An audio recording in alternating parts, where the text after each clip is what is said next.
विश्व में परमाणु हथियारों का प्रसार इस लेवल तक पहुंच गया है कि वो युद्ध की स्थिति तक आ गए। तो समझते कैसे इसकी शुरुआत हुई और कैसे आज की स्थिति क्या है, बुरी बनती जा रही है। समझते हैं जो यूएसए ने 16 जुलाई 1945 को परमाणु परीक्षण किया, जिसे मैनहट्टन प्रोजेक्ट, और ओपनहाइमर ने ये क्या किया था, लीड किया था। समझे नहीं, उस समय क्या हुआ कि उसने जस्ट 6 अगस्त और 9 अगस्त 1945 को जापान के दो शहर हिरोशिमा और नागासाकी पर इसका प्रयोग किया। और करीबन करीबन इन दो हथियारों में अर्ज में मात्र इनका वजन कितना था, एक का 15 टन था और एक का 21 टन था। लिटिल बॉय एक का नाम था, कोड नेम, और एक का फैटमैन था, जिसका इंपैक्ट ये बड़ा प्रयोग हुआ कि 1.5 लाख लोग इसमें मारे गए। समझ में आएंगे, जिससे कि पूरे विश्व को पता चला कि एक ऐसा हथियार भी है जो चाहे तो चाहे पूरे शहर के शहर उड़ा सकता है, और आज के टाइम में पूरा विश्व उड़ाने की क्षमता रखता है, यानी देश के देश खत्म कर सकता है। क्योंकि पहले जो 15 टन के परमाणु हथियार हुआ करते थे आरएस में, वो आज हजारों टन में पहुंच चुके हैं। सोचो 15 टन से हजारों टन आरएस में, इतनी कैपेबिलिटी क्या होगी, ये बढ़ चुकी है। समझते हैं पूरा उस समय क्या है, यूएसए को टक्कर यूएसएसआर दे रहा था, जो आज का रूस है। और रूस के अंदर पुराने प्रकार के हथियार बड़े पैमाने पर बन चुके थे, जैसे AK-47 वगैरह इसने बड़ा अच्छा डेवलप किया था। यूं समझ लो पुराने हथियारों का ये क्या है, एक राजा। अब इस स्थिति में उसने देखा कि अमेरिका ने क्या बना रखा है, परमाणु हथियार। उसने उसका विरोध किया, यूएनओ में इसका विरोध किया गया कि यूएसए को क्या करना चाहिए, ऐसे हथियार को पूरी तरीके से निशस्त्रीकरण कर देना चाहिए। पर उस समय क्या, अमेरिका भाई विश्व की महाशक्ति बन चुका था, उसने मना कर दिया। यूएसएसआर ने इसका बहुत विरोध किया, नहीं होने पर उसने भी क्या किया, इसको परीक्षण किया। कैसे किया, क्योंकि जर्मनी भी क्या है, परमाणु बम पर काम कर रहा था। और तो खुफिया जो उसकी एजेंसी थी नहीं, उससे उसकी इंफॉर्मेशन निकालना आरस में नहीं, और अमेरिका, ठीक है, अमेरिका ने मैनहट्टन प्रोजेक्ट की क्या सूचना लेना, और उसका प्रयोग कर उसने क्या किया, परमाणु परीक्षण किया। कब, तो इसका 23 सितंबर 1945 को आरस में नहीं, और यही अगर आप क्या बोलते हैं गूगल वगैरह पे सर्च करोगे तो उसमें अगस्त है, क्लियर है। उसने क्या किया, इसका परमाणु परीक्षण किया, और इसी के साथ क्या यूएसएसआर विश्व में दूसरी महाशक्ति बन गया, जिसने परमाणु हथियार कैपेबिलिटी अपने पास हासिल कर ली। अब समझते हैं, जब परमाणु हथियार यूएसएसआर ने बना लिया तो दोनों अब क्या है, निशस्त्रीकरण की बात छोड़ दी। उन्होंने कहा अब बनाते कितने परमाणु हथियार बना सकते हैं। अब दोनों क्या हुए, इस रेस में कूद गए। इस समय क्या हुआ, दूसरे देशों को मौका हाथ लगा। उन्होंने देखा कि यार जब ये कैपेबिलिटी बढ़ा रहे हैं तो हम पीछे क्यों हटे। अर्ज में नहीं है, क्योंकि इस समय क्या है, खतरा बहुत था अपने पड़ोसी देशों से, जैसे कि यूरोप है। यूरोप को क्या है, यूएसएसआर रूस से बड़ा खतरा था। जैसे सेकेंड वर्ल्ड वॉर में पूरा ही क्या है, यूरोप एक दूसरे से डरता था, ठीक है। इसी वजह से ब्रिटेन ने भी क्या किया, 1954 के अंदर परमाणु परीक्षण कर लिया। अब 3 देश हो चुके थे जिनके पास परमाणु हथियार था, क्लियर। कब, 1954 के अंदर। और फ्रांस ने इसी बीच हाथ लगाते हुए 1960 में परमाणु परीक्षण कर लिया। 4 देशों के पास परमाणु क्या परीक्षण के थ्रू परमाणु हासिल कर लिया था। अब समझते हैं कि इस समय एक संधि की इन लोगों ने, LTBT, limited test ban treaty, ठीक है। LTBT का मतलब यह है कि 1963 में इन लोगों ने देखा कि यार छोटे छोटे देश क्या परमाणु परीक्षण करते जा रहे हैं, और ये जो जिन्होंने महाशक्तियां थी परमाणु परीक्षण कर लिया था, वो और परमाणु परीक्षण कर रही थी। तो इन्होंने एक संधि की जिसके तहत ना तो जमीन, ध्यान देखना क्या, ना तो समुद्र के अंदर परमाणु परीक्षण कर सकते हैं, ना ही अंतरिक्ष में कर सकते हैं स्पेस के अंदर, और ना ही वायुमंडल में करेंगे। तो कहां करेंगे, सिर्फ एक जगह बची, पानी, वो जमीन के अंदर।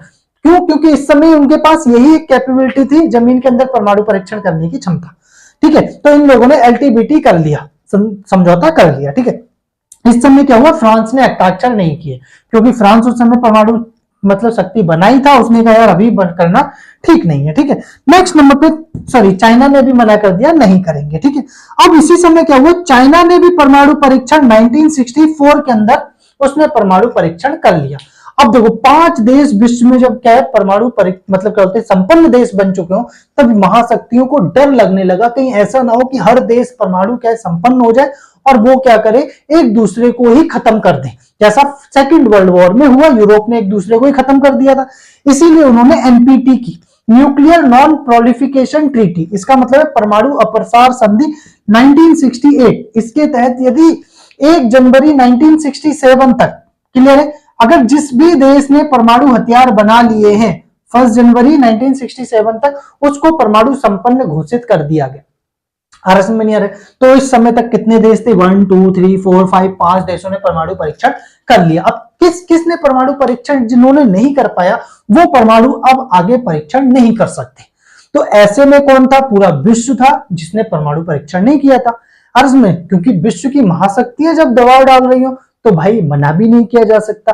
पर भारत ने साफ मना कर दिया, क्योंकि भारत कूटनिरपेक्षता की नीति, उसे स्वतंत्र विदेशी नीति अपनाने का अधिकार था। उसने कहा हम एनपीटी पर हस्ताक्षर नहीं करेंगे। भारत ने एलटीबीटी पर कर दिया था, पर इस पर नहीं किया, क्योंकि ये गलत नहीं थी संधि, पर ये गलत थी, इसे भेदभाव पूर्वक संधि माना गया। इसका मतलब जिसके पास परमाणु हथियार है वो तो और परमाणु हथियार बना सकता है, और जिसके पास नहीं है वो परमाणु हथियार कभी बना ही नहीं सकता। और भारत का 1962 में चीन के साथ युद्ध हो गया था, और चीन परमाणु संपन्न था। ऐसा तो भविष्य के अंदर भारत कभी महाशक्ति बन ही नहीं पाता, और भारत क्या नहीं हो पाता, चीन से हमेशा दबा रहता। सोचो आज की स्थिति में हमारे पास परमाणु हथियार नहीं होता तो चीन देखो क्या हालत कर चुका होता, वो युद्ध करने से बिल्कुल नहीं झेल सकता। अर्जमनी, पर अभी उसे डर है कि इंडिया के पास क्या है, उसका ब्रह्मास्त्र है। अर्जमनी, अंतिम जब कुछ भी ऑप्शन नहीं बचेगा तो भाई हम तो प्रयोग करेंगे, वो है इसीलिए। अर्जमनी, डिटेंशन इसीलिए तो बोलते हैं, ठीक है। तो अब यहां पर क्या है, चाइना ने परमाणु हथियार मतलब बना लिया, ठीक है। अब क्या हुआ कि जब उन्होंने 5 देशों ने, भारत ने मना कर दिया, भारत ने कहा हम नहीं करेंगे, पाकिस्तान ने कहा भारत से हस्ताक्षर करा लो तो हम कर देंगे। मतलब समझे, उसने हमारे कंधे पे रखे बंदूक चलाई, इसका मतलब यह कि इस बंदे से साइन करवा लो हम कर देंगे, और भारत साइन करने वाला नहीं था, तो सारा दबाव किसके ऊपर आ गया? इंडिया के ऊपर। इजराइल ने मना कर दिया कि हम हस्ताक्षर नहीं करेंगे, चलो भाई कोई बात नहीं है, ठीक है। इसके बाद क्या हुआ, इजराइल ने माना जाता है कि छठा परमाणु संपन्न देश बना, आर्मेनिया, जिसने अपने आप को घोषित नहीं किया, क्लियर है। इंडिया ने 1974 के अंदर परमाणु परीक्षण किया, आर्मेनिया, जिसका मतलब यह था कि शक्ति 1 है, आर्मेनिया शक्ति 1 इसे प्रोजेक्ट कहते हैं, ठीक है, जो पोखरण में किया गया। इसके बाद ही क्या हुआ, इंटरनेशनल लेवल पर दबाव पड़ गया इंडिया के ऊपर बहुत ज्यादा। समय इंदिरा गांधी डर गई। वैसे इंदिरा गांधी बहुत बहादुर लेडीज थी, इसमें कोई शक नहीं है, समय उनके डिसीजन बहुत प्रभावशाली थे। पर क्या हुआ, जब 1964 में अगर शायद इंदिरा गांधी थोड़ी सी हिम्मत दिखा देती और ये कह देती नहीं भारत परमाणु संपन्न देश और परमाणु हथियार बनाएगा, आर्मेनिया, तो उस समय क्या है, विश्व की महाशक्तियों, क्योंकि यूएसएसआर के पास से हमें क्या सपोर्ट मिल ही चुका था, तो यूएसएसआर हमें सपोर्ट करने लगता, समझे। पर उस समय क्या हुआ, इंदिरा गांधी डर गई, उन्होंने ये बोला कि भारत ने सिर्फ परमाणु परीक्षण किया है, वो परमाणु हथियार बनाएगा नहीं। मतलब सुने, हमने टेस्ट कर लिया है कि हमारे कैसे परमाणु हथियार बनना है ये हमें पता है, पर हम बनाएंगे नहीं, आप टेंशन मत लो, समझे। तो अमेरिका शांत हो गया, अच्छा ठीक है बनाना नहीं है उन्हें, ठीक है। आर्मेनिया, अगर उस समय बोल दिया होता कि इंडिया बनाएगा नहीं परमाणु हथियार, समझ नहीं, तो शायद हम 1974 में परमाणु हथियार बना चुके होते, आर्मेनिया, और अभी तक हमारे परमाणु हथियार की कैपेबिलिटी और बढ़ चुकी होती। चलो कोई बात नहीं, ठीक है। पाकिस्तान, फिर हमने क्या 1998 के अंदर परमाणु परीक्षण कर लिया, 98 पोखरण 1, सॉरी पोखरण 2, आरएसएम शक्ति 2 के नाम से जाना जाता है। इसमें 5 परमाणु परीक्षण किए गए। आज भारत के पास परमाणु हथियारों का जखीरा, जखीरे की तो बात ही नहीं कर रहे यार, इसमें इतनी मेन चीजें क्लियर। देखो भाई 1980 तक आते आते यूएस के पास करीबन करीबन मान के चलो परमाणु हथियारों की संख्या 30,000 तक पहुंच चुकी थी, 1, 10, 100,000, 10,000। जबकि यूएसए के पास, ध्यान रखना कब की बात कर रहा हूं, 1980 तक आते आते 35,000 परमाणु हथियार की क्या पहुंच गई, 100,000, 10,000, ठीक है। ब्रिटेन और पाकिस्तान, क्या नाम है, ये क्या नाम, फ्रांस, इन दोनों के पास 550 परमाणु हथियार। चाइना ने अब अपनी परमाणु हथियार की क्षमता बढ़ा रहा है, क्योंकि वो अमेरिका से टक्कर ले रहा है, और अमेरिका के पास करीबन करीबन क्या 1,000 परमाणु हथियार हैं, वो जिन्हें वो क्या है रेडी टू यूज पर रखता है, क्लियर है। इसलिए ये भी अपनी क्षमता बना रहा है और बढ़ा रहा है। ऐसा माना जा रहा है कि अब तीसरे नंबर पे पहुंच गया, 330 से करीबन इसके ज्यादा है। भारत के भी ऐसे माने जाते हैं कि 160 से ऊपर है, 180 के बीच में है।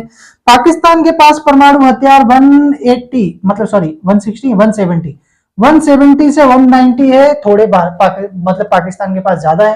पर भारत क्या है, परमाणु हथियार को रेडी टू यूज पर ज्यादा खर्चा करता है, जबकि पाकिस्तान कम करता है। ठीक है, इसलिए भारत की क्षमता इस मामले में ज्यादा है।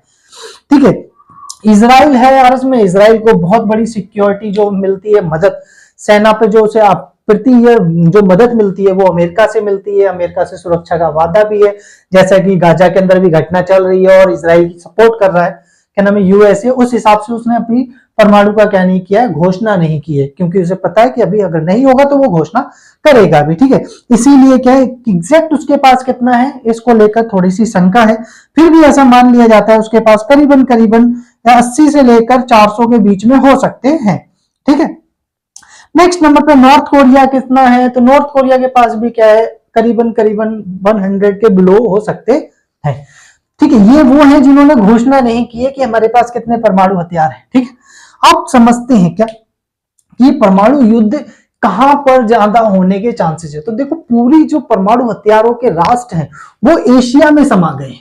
देखो कौन कौन एशिया के परमाणु हथियार है, रशिया के पास परमाणु हथियार है, नेक्स्ट नंबर पे चाइना के पास परमाणु हथियार है, इंडिया के पास परमाणु हथियार है, अर्ज में नहीं आ रहा। यहाँ पर आप क्या इजराइल ले लो, इजराइल के पास परमाणु हथियार है, समझ में नहीं है। नेक्स्ट नंबर पे कोरिया, यहाँ पर कोरिया पेनिनसुला है, उत्तरी कोरिया यानी कि नॉर्थ कोरिया के पास क्या परमाणु हथियार है। नेक्स्ट नंबर देखो, कितने देश परमाणु हथियार संपन्न कहां पर आ चुके हैं, एशिया में।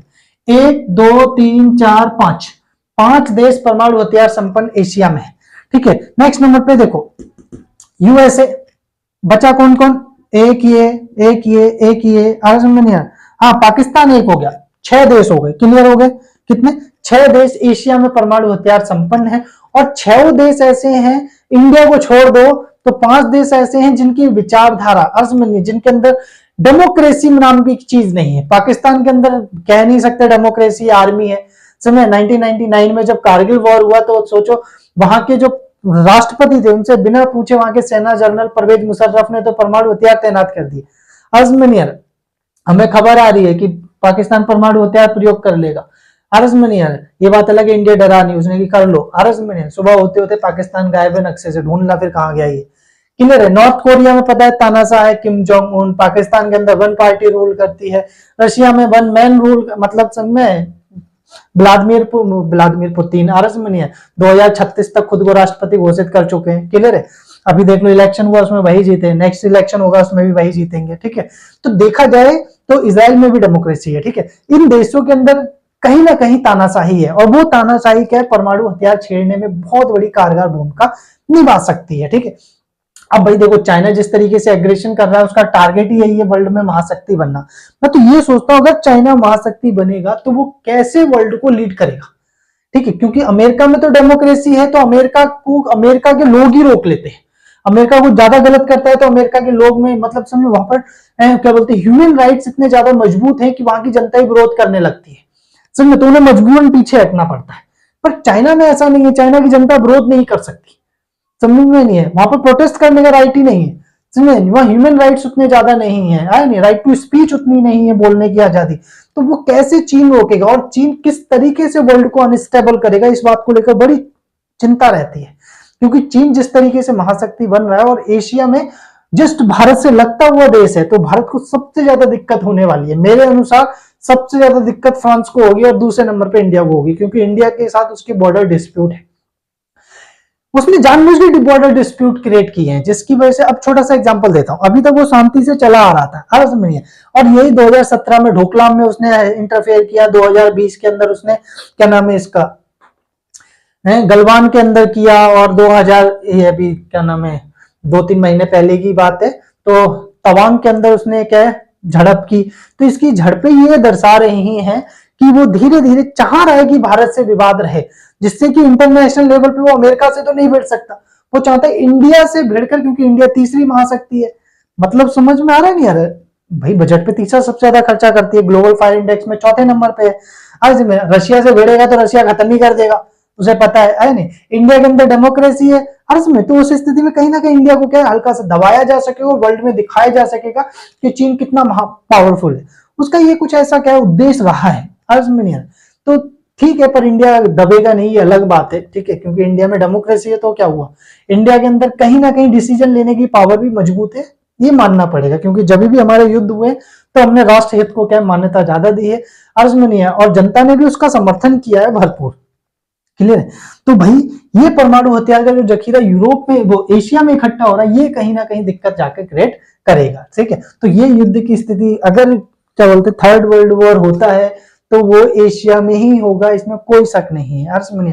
और उसमें ऐसा नहीं हो सकता कि चीन और इंडिया शामिल ना हो। ठीक है, इनके बिना हो ही नहीं सकता। क्लियर है, क्योंकि यही महाशक्ति है एशिया की, हर्षमनी। बाकी छोटे छोटे देश लड़ते